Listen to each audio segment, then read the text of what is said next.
یہ جب ایوب خان نے آئین بنایا تو اس آئین میں دونوں ملک کے دونوں حصوں کو برابر پیرٹی دی گئی. یہ غلط تھا. دیکھیں جو اکثریت ہے ان کی زیادہ سیٹیں ہیں، اور جو جہاں پہ جن صوبوں میں کم آبادی ہے وہاں کی کم سیٹیں ہیں، اور اسی کے اوپر عمل ہونا چاہیے تھا. اور اگر یہ پروسیس ریگولرلی چلتا تو یہ ریفائن ہوتا.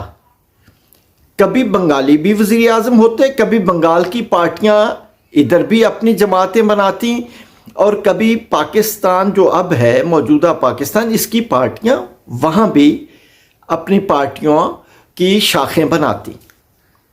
لیکن ایسا نہیں ہو سکا. اگر یہ کام ہو جاتا تو شاید پاکستان کو متحد رکھنے کے لیے ایک بہت بڑی ابتدا ہو جاتی، آغاز ہو جاتا. لیکن ایسا نہیں ہو سکا.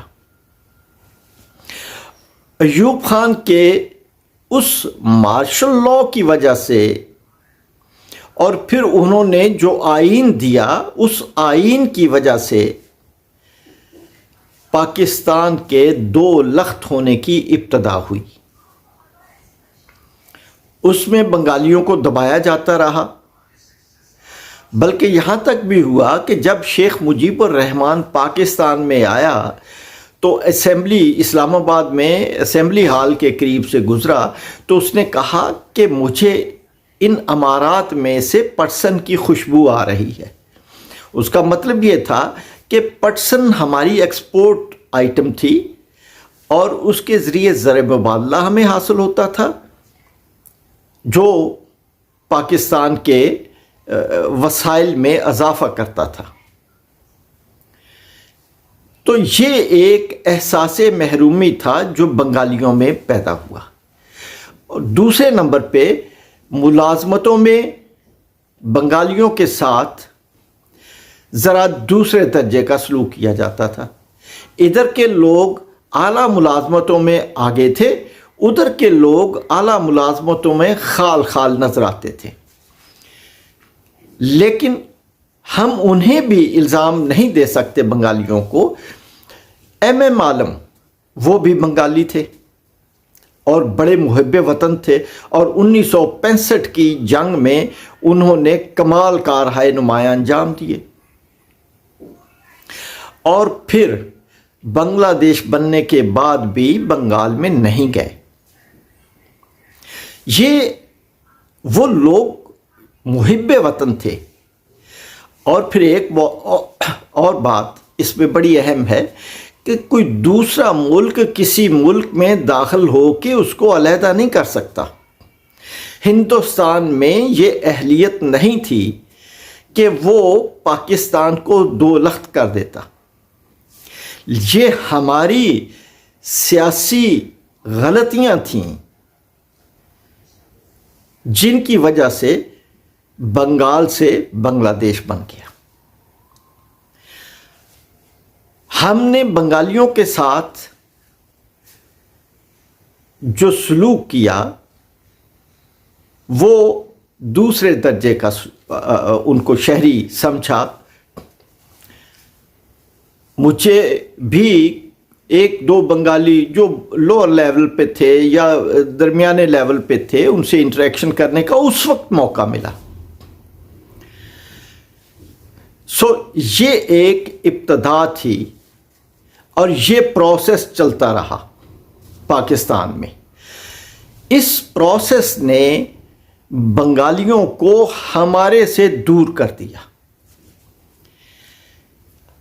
پھر اس کے بعد جب ایوب خان گیا تو اسے اقتدار قومی اسمبلی کے اسپیکر کو دینا چاہیے تھا جو بنگالی تھا، لیکن اس نے اقتدار قومی اسمبلی کے اسپیکر کو نہیں دیا، بلکہ وہ جاتے ہوئے جو فوجی چیف تھے، مارشل لا ایڈمنسٹریٹر تھے، انہیں اقتدار دے کے چلے گئے.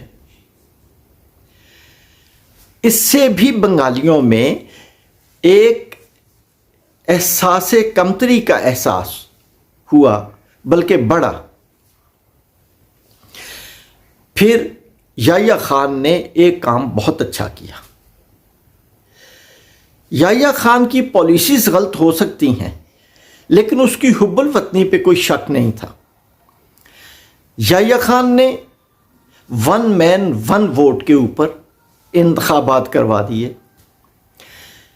جس میں وہاں پہ بنگال میں عوامی لیگ بڑی واضح اکثریت کے ساتھ جیت کے آئی، اور پاکستان میں پاکستان پیپلز پارٹی لیڈ بائی ذوالفقار علی بھٹو جیت کے آئی، لیکن جتنی پرسنٹیج جیت کی ان کی تھی ان کی ذوالفقار علی بھٹو کی یہاں پہ نہیں تھی۔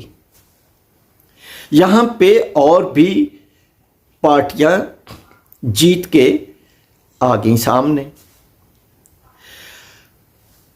اب یہاں پہ یہ تھوڑا معاملہ جو تھا، یہاں پہ یہ میس ہوا، یہاں پہ یہ خراب ہوا معاملہ۔ ذوالفقار علی بھٹو نے جو محسوس ہوتا ہے، جو تاریخ کو پڑھنے سے سامنے آتا ہے کہ ذوالفقار علی بھٹو نے اقتدار میں آنے کے لیے جلدی کی، اور اس جلدی کے نتیجے میں انہوں نے فوجی جرنیل کو اس چیز پہ قائل کیا کہ اقتدار شیخ مجیب الرحمان کی پارٹی کو نہ دیا جائے۔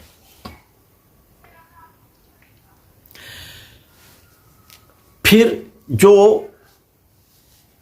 جنرل یحییٰ خان تھا وہ حالات کا پراپر جائزہ بھی نہیں لے سکا۔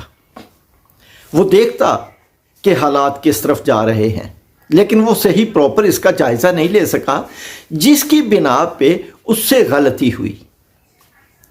وہ کرپٹ نہیں تھا، کیونکہ اس کی کرپشن کا کوئی بعد میں ایسی چیز نہیں آئی سامنے۔